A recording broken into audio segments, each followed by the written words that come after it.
Well, it finally came out. Lord of the Rings Conquest. And if you were expecting a game of epic proportions, you aren't going to get it. If you expected a decent game, tough luck. If you expected a mediocre game, you aren't even going to get that. If you expected a gimmicky game that gorged itself on the Lord of the Rings like a fat man at the Izzy buffet, oh, you got that. The game shipped out January 13th, 2009 for the Xbox 360, PlayStation 3, PC, and Nintendo DS, but the copy I'm reviewing is the 360 version, but it can be applied for the PS3 version as well. The only good experience, and what seems like the entire focus and original concept of the game, is the campaign. Here you can pick between Training, War of the Ring, and Rise of Sauron. You can even play it with a friend in 2-player offline and online co-op, which is actually pretty fun. They could have gone the extra mile and given us a 4-player co-op, but not going the extra mile seems to be a problem with this game. Training is featured in the demo and is exactly the same in the full game.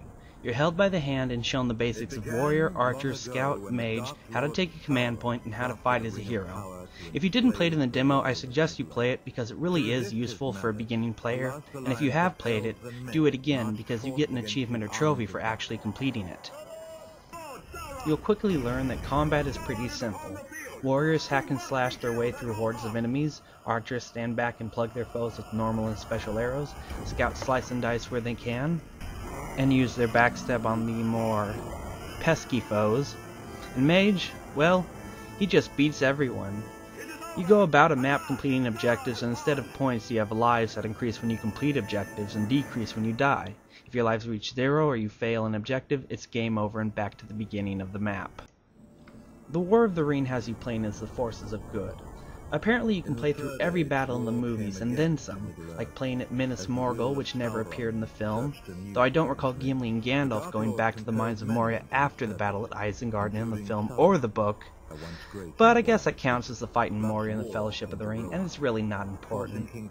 But you will get to fight the good fight in many movie battles, like when Minas Tirith is being attacked in The Return of the King, and when Osgiliath is being overrun by Sauron's forces, and even the Battle of the Black Gates at the end of The Return of the King.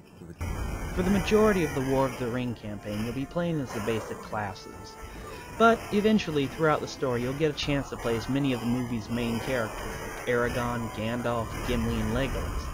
Oddly enough, you never get to play as Frodo. You see him and fight with him, and you'll even get to kill him in the Rise of Sauron, but you never get to play as him. Kind of lame, seeing as they give you characters like Elrond, Eowyn, and Faramir to play as. You know, it's like having Han, Leia, and Chewbacca, but cutting Luke out. You can play as Frodo on some of the Hero Team Deathmatch maps, but not on a Conquest map. In the Rise of Sauron, you play on a what-if scenario where Frodo is killed and the One Ring is returned to the Dark Lord Sauron.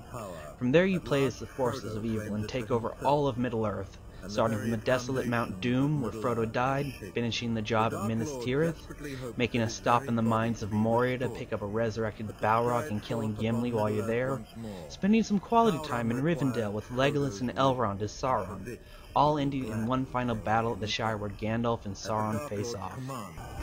While the War of the Ring was fun, Rise of Sauron was the best part of the game.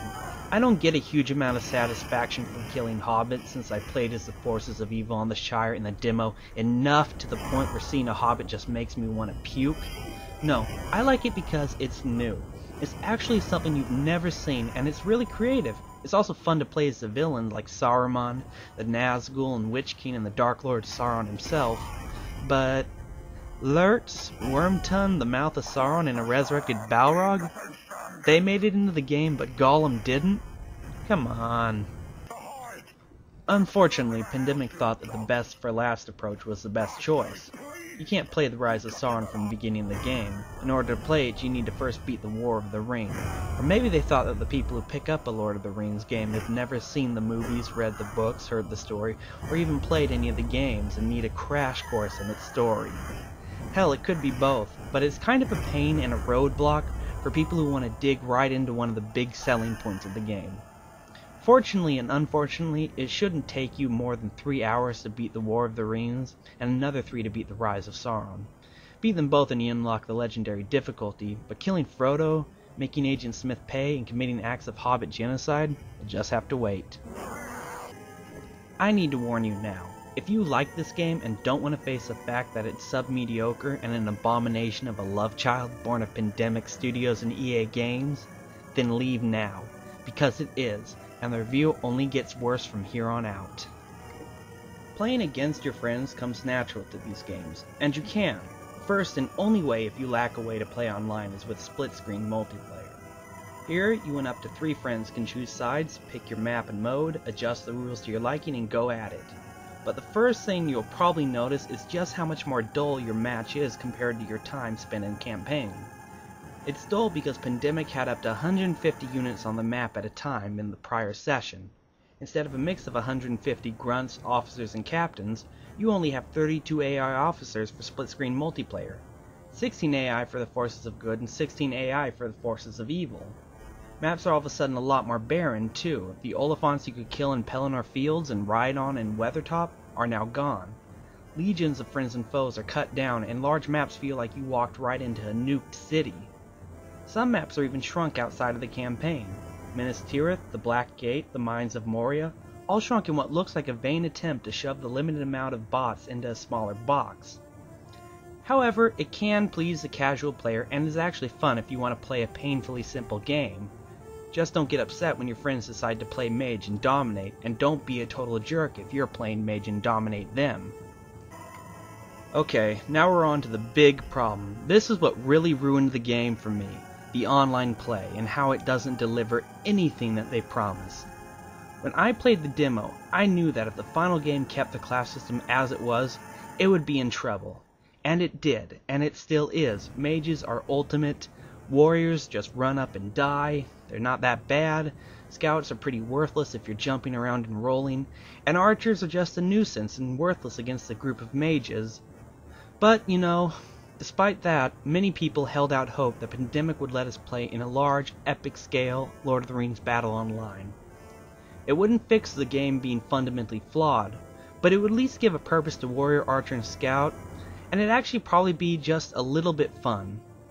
While Pandemic never promised 150 bots in all multiplayer modes and maps, they never hinted that we would be stuck with an 8-on-8 online battle in maps and game modes of their choosing.